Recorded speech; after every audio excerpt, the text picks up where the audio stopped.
இது வந்து நான் பாப்பாக்காக ரெடி பண்ண சத்து மாவு பவுடர். இது 6 மந்த் பேபிஸ்லேருந்து பெரியவங்க வரைக்கும் யார் வேணாலும் சாப்பிட்லாம்.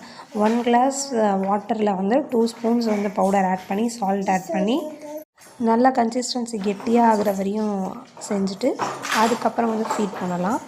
இது குழந்தைங்களுக்கு நல்லாவே ஃபில்லிங்காக இருக்கும். இந்த பவுடர் எப்படி மேக் பண்ணணும்னு வீடியோவும் இருக்குது, அதை அட்டாச் பண்ணுறேன், வேணும்னா பார்த்துக்கோங்க.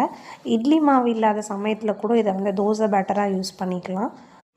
மாவை எடுத்துகிட்டு தேவையான அளவு தண்ணி ஊற்றி கரைச்சி ஒரு 3 to 4 hours முன்னாடியே புளிக்க வச்சிடணும். அப்படி நீங்கள் மார்னிங்க்கு யூஸ் பண்ண போகிறீங்கன்னா நைட்டு கூட நீங்கள் கரைச்சி வச்சிடலாம், புளிச்சிடும். லைட்டாக ஆயில் க்ரீஸ் பண்ணிவிட்டு தவாவில் இந்த மாதிரி தோசை மாதிரி ஊற்றி எடுத்திங்கன்னா அந்த பபிள்ஸ் வரும். அப்போ தான் மாவு புளிச்சிருக்குன்னு அர்த்தம். லைட்டாக ஆயில் போட்டு டபுள் சைடு வேக வச்சு எடுத்துக்கலாம். கூட சட்னி, சாம்பார் இது எல்லாமே நல்லாயிருக்கும். ரொம்ப டேஸ்ட்டாக ஆஹா ஓஹோன்லாம் இருக்காது, சாப்பிட்ற மாதிரி இருக்கும். பட் ஆனால் ரொம்பவே ஹெல்தி. தோசை மாவு இல்லைன்னா இதை வச்சு ட்ரை பண்ணி பாருங்கள்.